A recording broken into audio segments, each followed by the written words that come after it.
Coba bayangkan ini baik-baik. Bayangkan kalian sedang duduk di depan televisi beberapa tahun dari sekarang. Stadion penuh sesak. Puluhan ribu supporter memenuhi tribun dengan lautan merah putih. Drum ditabuh tanpa henti. Nyanyian dukungan menggema dari segala arah. Kamera menyorot para pemain timnas Indonesia yang berdiri sejajar sebelum pertandingan dimulai. Satu persatu wajah pemain muncul di layar. Lalu tiba-tiba komentator menyebut sebuah nama yang mungkin hari ini masih menjadi bahan perdebatan netizen. Dan di lini tengah, Indonesia menurunkan Laurin Ulrich. Mendengar nama itu, seisi stadion bergemuruh. Media sosial meledak. Komentar bermunculan. Kita semua pernah merasakan masa-masa itu. Masa ketika harapan supporter sering berakhir dengan kekecewaan. Masa ketika Indonesia punya semangat besar tetapi kualitas skuad sering tertinggal.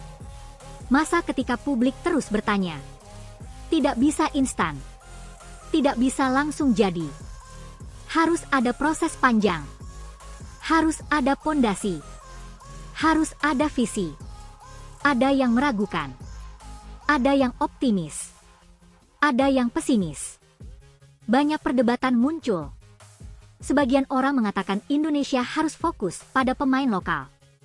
Sebagian lain percaya pemain keturunan bisa mempercepat perkembangan tim. Dan perdebatan itu berlangsung sangat panjang.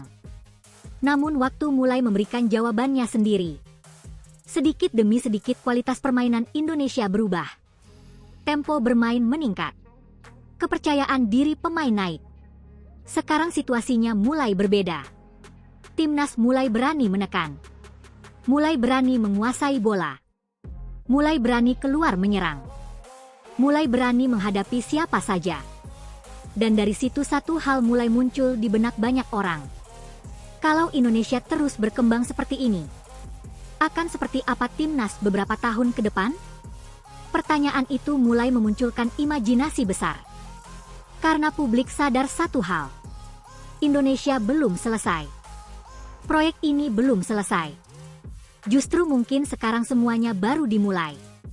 Dan di tengah rasa penasaran itulah, satu nama muncul perlahan.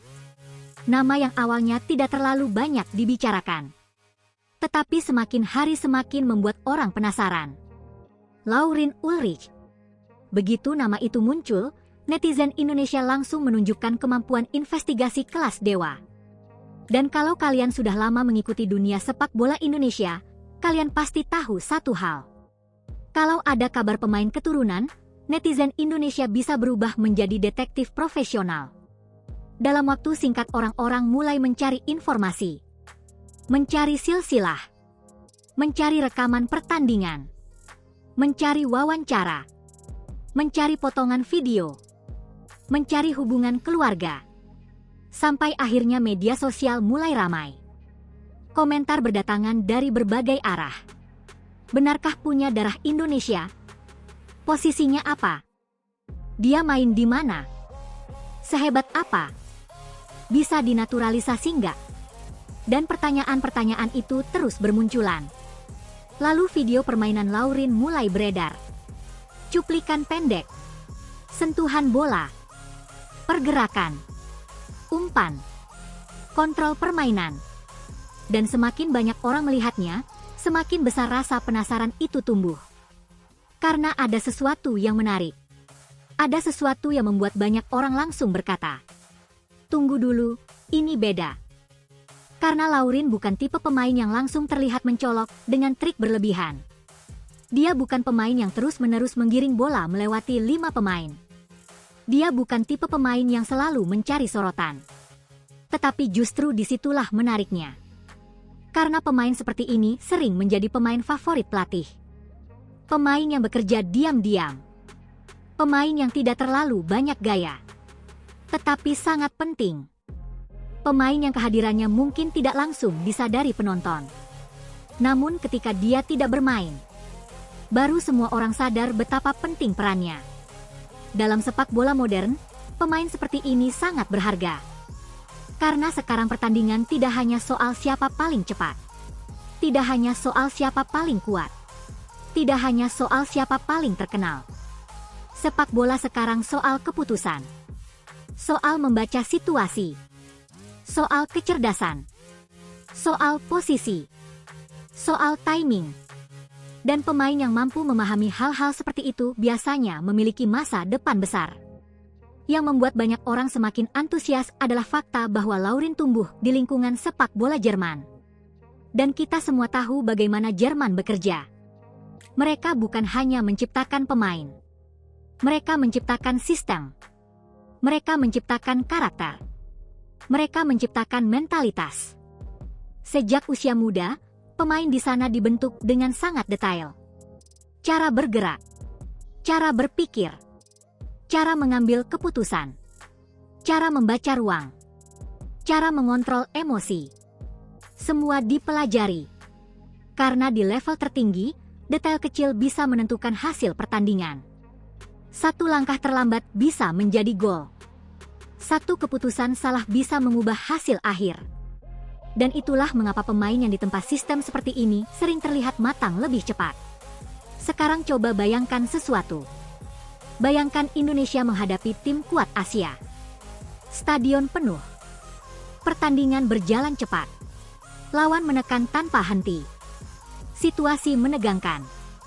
Lalu di tengah tekanan itu, ada satu pemain yang tetap tenang. Dia menerima bola. Melihat situasi. Memutar badan, mengirim umpan tajam ke depan. Serangan dimulai. Gol tercipta. Stadion meledak. Dan pemain itu adalah Laurin Ulrich. Mungkin sekarang itu masih sekadar imajinasi. Masih sebatas kemungkinan. Masih sebatas harapan. Tetapi sepak bola selalu dipenuhi cerita yang awalnya terasa mustahil. Karena beberapa tahun lalu, banyak hal yang hari ini menjadi kenyataan juga pernah dianggap mimpi. Dan sekarang Indonesia sedang bergerak menuju sesuatu yang lebih besar. Mungkin perlahan, tetapi arahnya terlihat jelas. Membangun tim, membangun generasi, membangun masa depan. Dan jika Laurin benar-benar menjadi bagian dari perjalanan itu, maka mungkin Indonesia sedang mendapatkan lebih dari sekadar pemain baru. Mungkin Indonesia sedang mendapatkan masa depan. Sekarang pertanyaannya untuk kalian. Kalau Laurin Ulrich benar-benar memakai jersey Garuda suatu hari nanti, apakah dia pantas menjadi jenderal lapangan tengah timnas Indonesia? Atau kalian punya nama lain yang lebih kalian inginkan? Tulis pendapat kalian di kolom komentar. Dan jangan lupa like, subscribe, serta nyalakan lonceng notifikasi karena kabar timnas Indonesia berikutnya bisa jadi jauh lebih panas, jauh lebih mengejutkan, dan jauh lebih gila dari yang kalian bayangkan.